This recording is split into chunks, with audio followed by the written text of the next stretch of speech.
Hi guys, welcome to our YouTube channel Gurukul Giri. तो दोस्तों, interference का ये हमारा लेक्चर नंबर 3 है, जिसमें हम बात करने वाले हैं यंग्स एक्सपेरिमेंट के बारे में। गाइस, यंग्स एक्सपेरिमेंट को ही हम टू स्लिट इंटरफेरेंस कहते हैं और ये जो है काफ़ी इंपॉर्टेंट डेरिवेशन है, हमारे 12th के लिए भी काफ़ी इंपॉर्टेंट था। तो आप लोग वहाँ तो पढ़े ही होंगे इसको, फिलहाल यहाँ पर हम इसको फिर से पढ़ने वाले हैं। तो गाइस, यहाँ पर होता क्या है कि यहाँ पर हमारे पास एक ऑब्जेक्ट होता है। यहाँ पर ऑब्जेक्ट क्या, हम यहाँ पर मान सकते हैं कि कोई हमारे पास ये है चीज़, और इसमें जो है यहाँ पर दो जगह पर क्या हुआ है, होल हुआ है। और यहाँ से जब कोई लाइट डाली जाती है तो वो लाइट जो है यहाँ से रिफ्लेक्ट होकर एक रेज यहाँ पर गई और यहाँ से एक रेज यहाँ पर गई। हम इसको कंसीडर करते हैं, ठीक है। अब आप ये मत सोचना कि इस रेज को हम यहाँ पर क्यों नहीं लाए, यहाँ पर क्यों नहीं लाए। हम ये कंसीडर करते हैं कि मान लेते हैं कि दोनों स्लिट से कोई रेज जो है वो यहाँ पर आके इंटरफेरेंस हो रहा है इन दोनों रेस का, ठीक है, यहाँ पर। तो हमको करना क्या होता है कि इस यंग्स एक्सपेरिमेंट में हमको करना क्या होता है कि मतलब यंग्स ने ये एक्सपेरिमेंट किया था ऐसा करके, तो उनको जो जो चीज़ें मिली थी वही चीज़ें हमको यहाँ पर डिस्कशन करना है। तो देखिए, यंग्स एक्सपेरिमेंट में हम यहाँ इसको हम एग्जाम बेसिस पर लेकर चलते हैं, तो आपको बस वही चीज़ें बताएंगे जो कि एग्जाम में पूछी जाती हैं और उसी हिसाब से हम समझाएंगे भी। तो थोड़ा सा यहाँ पे आपको ध्यान से सुनना पड़ेगा। देखिए, हमको यहाँ पर निकालना क्या होता है, मेन चीज़ हमारा टॉपिक ये है जो कि हमको पेपर में लिखना है। तो देखिए गाइस, हमको यहाँ पर निकालना क्या है कि जो इंटरफेरेंस हो रहा है, जैसे हमसे ये पूछता है कि जो इंटरफेरेंस हो रहा है अगर, तो फर्स्ट ब्राइट फ्रिंज की पोजीशन हमको बताइए, मतलब फर्स्ट ब्राइट फ्रिंज जो है वो कहाँ पर बन रही है, सेंट्रल से कितनी दूरी पर जो है फर्स्ट ब्राइट फ्रिंज जो है बन रही है। देखिए, यहाँ पर ब्राइट बनेगा, यहाँ पर डार्क बनेगा, यहाँ पर ब्राइट, यहाँ पर डार्क, यहाँ पर ब्राइट, यहाँ पर डार्क, कुछ इस तरीके से जो है वो फ्रिंजेस बनती हैं हमारी। तो यही हमको निकालना रहता है कि किस पॉइंट पर, कितनी दूर, यहाँ से कितनी दूरी पर हमारी जो है ब्राइट फ्रिंज बन रही है, कितनी दूरी पर डार्क फ्रिंज बन रही है। तो ये हमको निकालना होता है।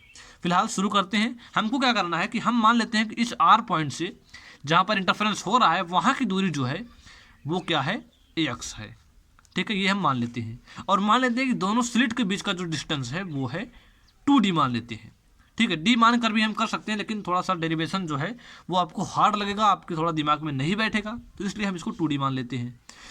और इस पर्दे के बीच की दूरी को हम मान लेते हैं क्या है, डी मान लेते हैं, कैपिटल डी मान लेते हैं। बात समझ में आई।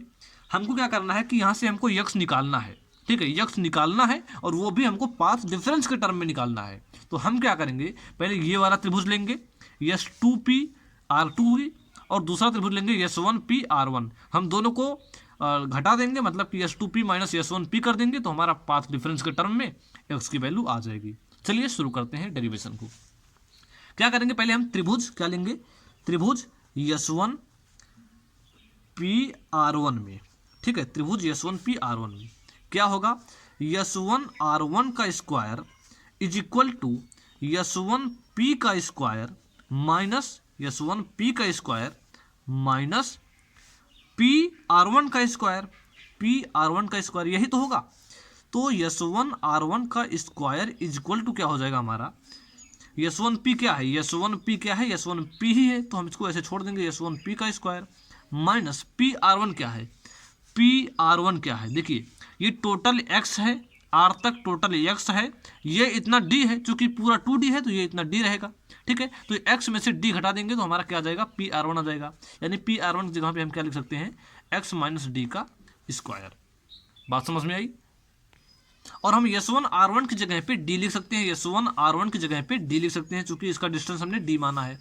तो क्या लिख देंगे, d square is equal to S1P का square minus x minus d का होल स्क्वायर। अब हम इसको एक तरफ कर लेते हैं, S1P का square is equal to d square plus x minus D का होल स्क्वायर, ये आ गया हमारा। अब क्या करेंगे, हम S1P इज इक्वल टू कर देंगे, पूरे का पावर 2 हो जाएगा, D square plus x minus D का होल स्क्वायर, पूरे का पावर क्या हो जाएगा, 1/2, चूंकि यहाँ पर स्क्वायर है तो यहाँ पे रूट हो जाएगा आगे। फिर से हम करेंगे, S1P इज इक्वल टू आ जाएगा हमारा, d कॉमन कर लेते हैं यहाँ से हम, ये आपको स्टेप्स याद रखने होंगे। यहाँ पर हमको d कॉमन लेना है, यहाँ पर क्या करना है, ये आपको स्टेप्स याद रखने होंगे, नहीं तो आप कर नहीं पाएंगे, ठीक है। d कॉमन करते हैं तो क्या हो जाएगा, d बाहर आएगा तो हमारा केवल d बचेगा, चूंकि यहाँ पर स्क्वायर है, अंडर रूट के साथ बाहर आएगा तो केवल d बचेगा। तो 1 प्लस x माइनस डी का होल स्क्वायर अपान d का स्क्वायर, पूरे का पावर 1/2, ये हमारा आ गया पहला इक्वेशन। इसको हम मान लेते हैं इक्वेशन नंबर 1। अब ठीक इसी तरीके से हम S2P निकालेंगे, S2P, ठीक है, और फिर S2P में से S1P घटा देंगे तो हमारा जो है पाथ डिफरेंस के टर्म में क्या आ जाएगा, x की वैल्यू आ जाएगी। चलिए आगे बढ़ते हैं। अब हम कौन सा त्रिभुज लेंगे, S2P R2 में, ठीक है, S2P R2 में ये वाला त्रिभुज लेंगे। तो सेम उसी तरीके से मतलब वो चीज़ें भी होंगी यहाँ पे, बस डिफरेंस क्या होगा हम आपको बता देते हैं। डिफरेंस क्या होगा, जहाँ हमने x माइनस डी किया हुआ था, देखिए हमने यहाँ पर इसकी value x minus D I थी, लेकिन अगर हम पूरे की लेंगे, पूरा x है, ये इतना d है, तो पूरी p और R2 की वैल्यू जो आएगी हमारी वो आएगी x प्लस डी। तो बस यही चेंज होगा, बाकी सब जो है वैसे का वैसा रहेगा। तो हम यहाँ पर क्या लिख देंगे, S2P is equal to D 1 plus X plus D का whole square upon D square पूरी की पावर 1/2। ये हमारा आ गया दूसरा इक्वेशन, ठीक है। सेम उसी तरीके से हो गया, बात समझ में आई आपको। अब क्या करेंगे, हम S2P माइनस S1P कर देंगे। चलिए कर देते हैं।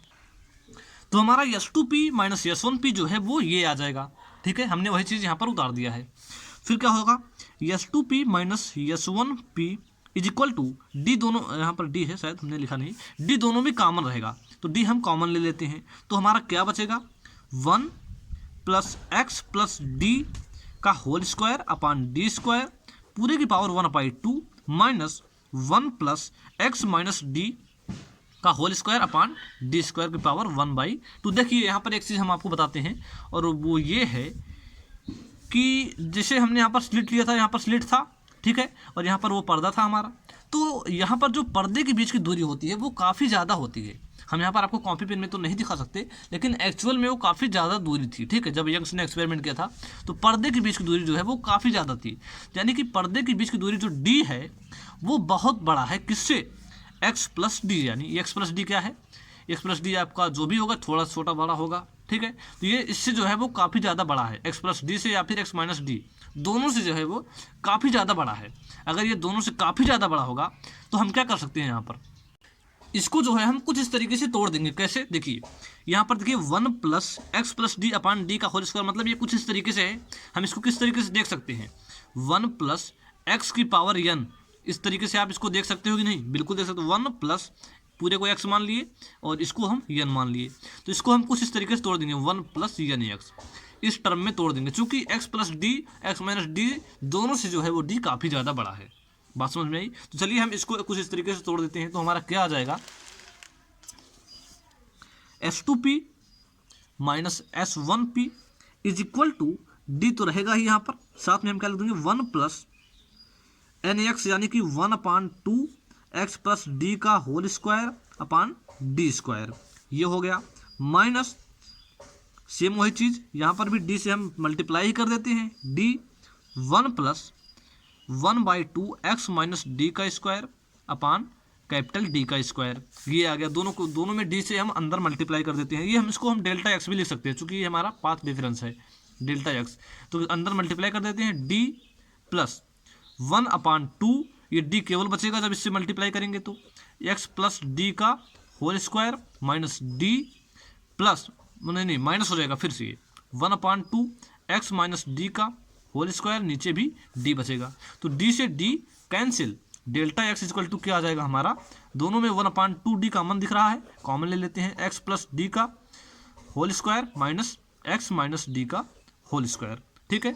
अब हम इसको सॉल्व करेंगे तो हमारा क्या आ जाएगा, हम डायरेक्ट लिख देते हैं, delta x equal to 1/2 d 4xd, ठीक है, ये हमारा आ जाएगा। जब हम इसको सॉल्व करेंगे तो एक्स स्क्वायर से x square cancel, D square से डी स्क्वायर कैंसिल, तो हमारा जो लास्ट में आएगा वो आ जाएगा 4xd, इस चीज़ से हम कर देंगे तो 2xd अपान कैपिटल डी आ रहा है, यानी delta x is equal to 2xd upon capital D.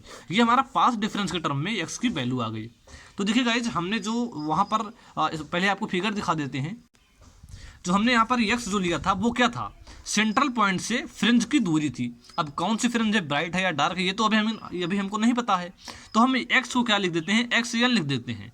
तो हम चाहे ब्राइट लेंगे तो पहली ब्राइट के लिए n की वैल्यू 1 रख देंगे, डार्क लेंगे तो डार्क के लिए 1 रख देंगे, 2 रख देंगे, तो हम इसको xn ले लेते हैं, मतलब मान लेते हैं कि पहला या फिर n वां फ्रिंज है, मान लेते हैं n वां फ्रिंज है, तो हम x के जहाँ पे xn रख देते हैं। तो ये हमारा क्या हो जाएगा, delta x is equal to 2xn d upon capital D. ये हमारा आ गया फार्मूला। अब यहाँ पर क्या होगा, ध्यान से सुनिएगा। यहाँ पर हमारा होगा क्या कि एक्स एन डी हम माने हैं, तो अब हम निकालेंगे कि जो इंटरफेरेंस होता है वो दो तरह का होता है, पहला कंस्ट्रक्टिव इंटरफेरेंस और दूसरा डिस्ट्रक्टिव इंटरफेरेंस।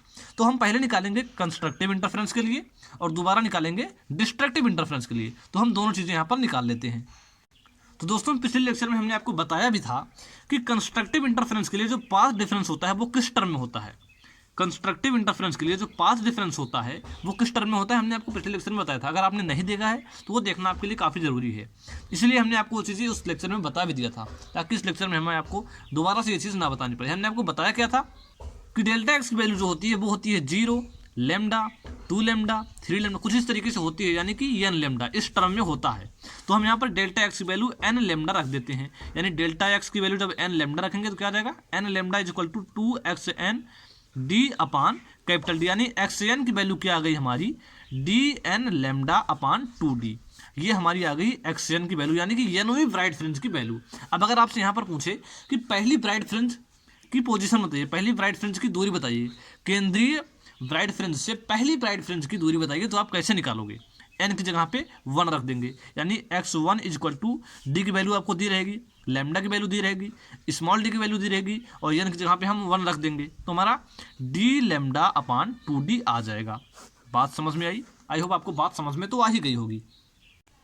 अब ठीक इसी तरीके से हम डिस्ट्रक्टिव इंटरफेरेंस के लिए भी निकाल सकते हैं, यानी कि डार्क फ्रिंजेस के लिए भी निकाल सकते हैं। तो चलिए उसको भी निकाल लेते हैं। तो डार्क फ्रिंजेस के लिए जो डेल्टा एक्स की वैल्यू होती है वो होती है कुछ इस टर्म में, lambda by 2, 3 lambda by 2, 5 lambda by 2, कुछ इस तरीके से होती है, यानी कि 2n + 1, 2n - 1 लेमडा बाई 2, कुछ इस तरीके से होती है डार्क फ्रिंजेस के लिए। ठीक है, बात समझ में आई कि नहीं? तो यही चीज़ हम जो है इस इक्वेशन में रख दें। हालांकि यहाँ पर 2n + 1 लिखता है, आप जो भी देख सकते हो। अब अगर आप +1 लगाते हो तो आपका 1 से शुरू होगा, अगर आप -1 लगाते हो तो आप 0 से शुरू होगा। मतलब n की वैल्यू जो है अगर 0 से शुरू करते हो तो आपको यहाँ पर माइनस लगाना होगा, अगर आप 1 से शुरू करते हो तो यहाँ पर आपको प्लस लगाना होगा। ये चीज़ आप ध्यान रखेंगे, ठीक है। ज़्यादातर लोग जो है 1 से शुरू करते हैं, तो इसलिए हमने यहाँ पर प्लस लगा दिया है। बात समझ में, यहाँ पर आपको कोई डाउट नहीं होना चाहिए।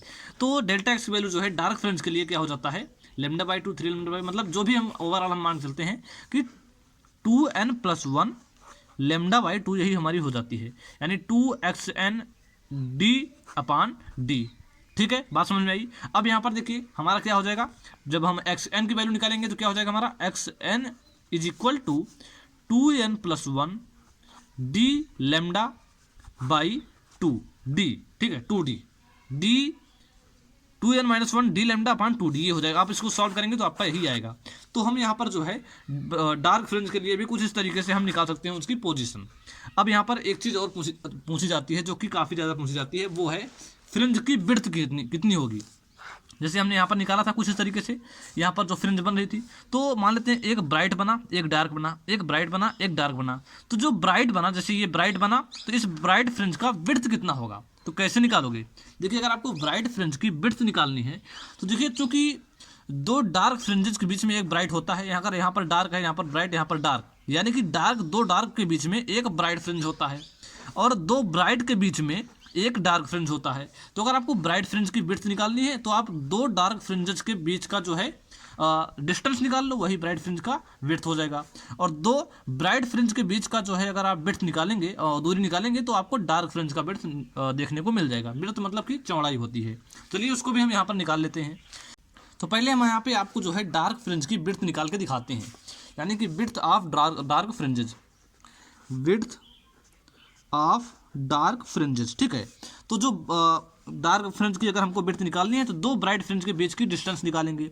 तो हम पहला मान लेते हैं कि XN इक्वल टू फार्मूला पहले लिख देते हैं DN लेमडा अपान 2D होता है। तो मान लेते हैं पहला ब्राइट फ्रिंज जो है वो क्या होगा, D लेमडा अपान 2D होगा, और जो दूसरा ब्राइट फ्रिंज होगा वो क्या होगा, 2D लेमडा अपान 2D होगा, 2D लेमडा अपान 2D होगा। तो हम x2 में से x1 घटा देंगे, इसको हम बीटा से डिनोट करते हैं, फ्रिंज बिट्स को हम बीटा से डिनोट करते हैं, ये चीज़ अभी आप ध्यान रखेंगे।